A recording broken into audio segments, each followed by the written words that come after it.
Assalamualaikum warahmatullahi wabarakatuh. Perkenalkan, nama saya Nabila Azhara dengan NPM akhir 007 Governance Digital kelas H. Untuk soal yang pertama adalah jelaskan perbedaan antara tata kelola pemerintahan konvensional dengan berbasis digital. Tata kelola pemerintahan konvensional adalah sistem pengelolaan pemerintahan yang masih dilakukan secara manual dan tradisional. Dalam sistem ini, proses administrasi, pelayanan publik, dan pengambilan keputusan biasanya memerlukan kehadiran fisik, banyak dokumen kertas, serta waktu yang lebih lama. Misalnya, masyarakat harus datang ke kantor pemerintahan secara langsung untuk mengurus surat atau izin, dan semua data disimpan dalam bentuk arsip fisik. Akibatnya, pelayanan menjadi kurang efisien, lambat, serta sulit diawasi secara transparan. Sementara itu, tata kelola pemerintahan berbasis digital memanfaatkan teknologi informasi dan komunikasi dalam setiap prosesnya. Melalui sistem digital, masyarakat dapat mengakses layanan publik secara online tanpa harus datang secara langsung ke kantor. Data disimpan secara elektronik dan proses administrasi menjadi lebih cepat serta transparan. Pemerintahan digital juga memungkinkan koordinasi antar instansi lebih mudah dan mengurangi biaya operasional karena penggunaan kertas dan tenaga manual berkurang. Dengan kata lain, pemerintahan berbasis digital ini membuat pelayanan publik menjadi lebih efisiensi, terbuka, dan sesuai dengan tuntutan zaman modern. Untuk soal yang kedua, yaitu jelaskan solusi yang dapat dilakukan oleh pemerintah untuk menyelesaikan permasalahan kesenjangan digital yang dialami oleh aktor pemerintah dan masyarakat. Untuk mengatasi kesenjangan digital antara pemerintah dan masyarakat, ada beberapa solusi yang bisa dilakukan oleh pemerintah. Yang pertama yaitu memperluas infrastruktur digital, seperti jaringan internet dan sinyal seluler, terutama di daerah pedesaan atau terpencil agar semua masyarakat bisa mengakses layanan digital dengan mudah. Yang kedua, dengan meningkatkan literasi digital, yaitu kemampuan masyarakat dan aparatur pemerintah dalam menggunakan teknologi. Hal ini bisa dilakukan melalui pelatihan, pendampingan, dan edukasi tentang cara penggunaan internet serta layanan digital secara aman dan bermanfaat.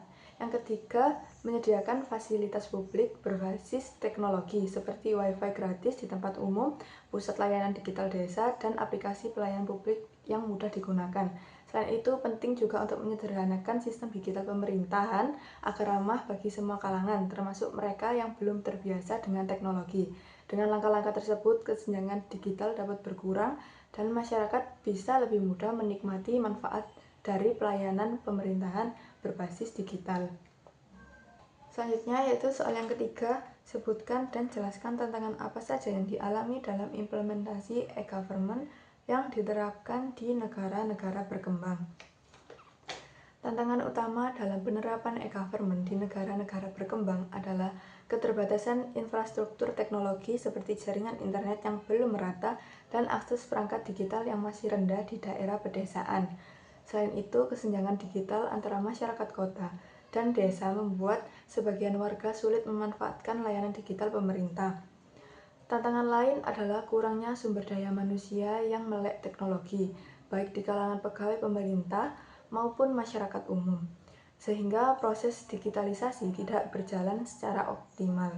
Masalah keamanan data dan privasi juga menjadi kendala karena banyak sistem belum memiliki perlindungan yang kuat terhadap kebocoran informasi. Tak hanya itu, resistensi terhadap perubahan dari pegawai pemerintah yang sudah terbiasa dengan sistem manual turut memperlambat implementasi, serta minimnya anggaran dan dukungan kebijakan yang konsisten membuat banyak proyek e-government berhenti di tengah jalan atau tidak dimanfaatkan secara maksimal. Untuk soal yang terakhir yaitu, menurut Anda, bagaimana penerapan prinsip transparansi dan akuntabilitas dalam governance digital dapat meningkatkan kepercayaan publik terhadap lembaga pemerintahan? Menurut saya, penerapan prinsip transparansi dan akuntabilitas dalam governance digital sangat penting untuk membangun kepercayaan publik terhadap lembaga pemerintahan. Ketika pemerintah menerapkan transparansi melalui sistem digital, masyarakat bisa dengan mudah mengakses informasi seperti laporan keuangan, proses pengambilan keputusan, dan hasil program secara terbuka. Hal ini membuat warga merasa bahwa pemerintah bekerja secara jujur. Sementara itu, akuntabilitas memastikan bahwa setiap kebijakan dan tindakan pemerintah dapat dipertanggungjawabkan karena semua data dan proses terekam secara digital. Dengan cara ini, masyarakat dapat menilai kinerja pemerintah secara objektif dan merasa dilibatkan dalam pengawasan. Prinsip transparansi dan akuntabilitas inilah yang akhirnya menumbuhkan rasa percaya karena publik melihat bahwa pemerintah berkomitmen dalam keterbukaan dan tanggung jawab dalam melayani masyarakat. Sekian dari saya. Wassalamualaikum warahmatullahi wabarakatuh.